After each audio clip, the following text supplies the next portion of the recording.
তো আল্লাহ বলেন ইন্নাকা কাদিহুন ইলা রাব্বিকা কাদহান ফামুলাকি, হে মানুষ তুমি তোমার রবের কাছে পৌঁছা পর্যন্ত কঠোর পরিশ্রম করতে হবে, তারপরে তুমি তোমার রবের সাক্ষাৎ পাবে।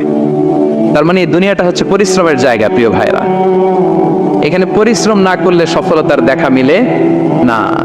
বাঁচতে হলে, সারভাইভ করতে হলে, টিকে থাকতে হলে আপনাকে পরিশ্রম করতে হবে।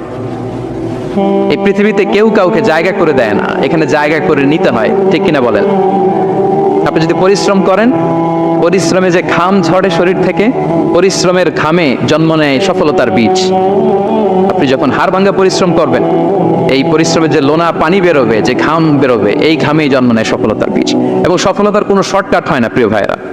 অনেকে অল্পতে সফল হতে চায়, শর্টকাট খুঁজে, আছে না নাই? না, সফলতার জন্য আপনাকে লং কাটে যেতে হবে।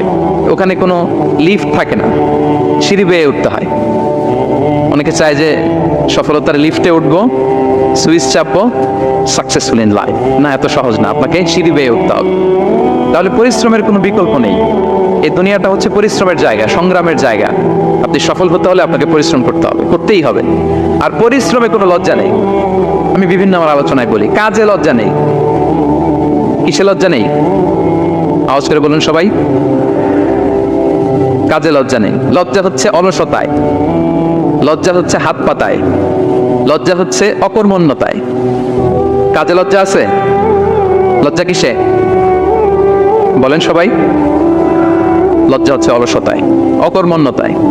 যারা কাজ না করে ফুটানি মারে, ওইটাতে লজ্জা। অনেকে আছে ফুটানি মারে, আছে না নাই?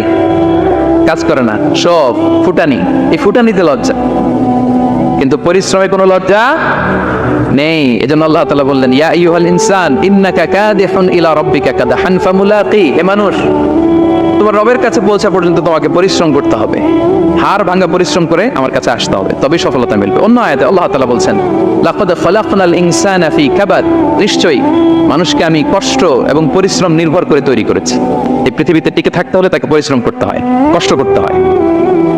এবং দুনিয়ার এই সাইকেলটা যদি দেখেন, দিন এবং রাতের যে সাইকেল, রাতকে আল্লাহ বানিয়েছেন ঘুমের জন্য, রেস্ট নেওয়ার জন্য, বিশ্রামের জন্য, আর দিনকে আল্লাহ বানিয়েছেন কর্মচঞ্চল করে, কাজের জন্য।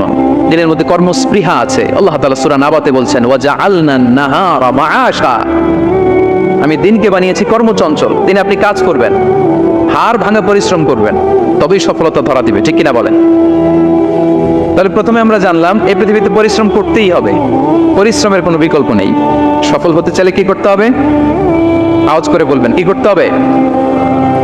এবং ইসলাম এই পরিশ্রমকে উৎসাহিত করে, পরিশ্রমের মাধ্যমে যে ইনকাম, এটাকে উৎসাহিত করে।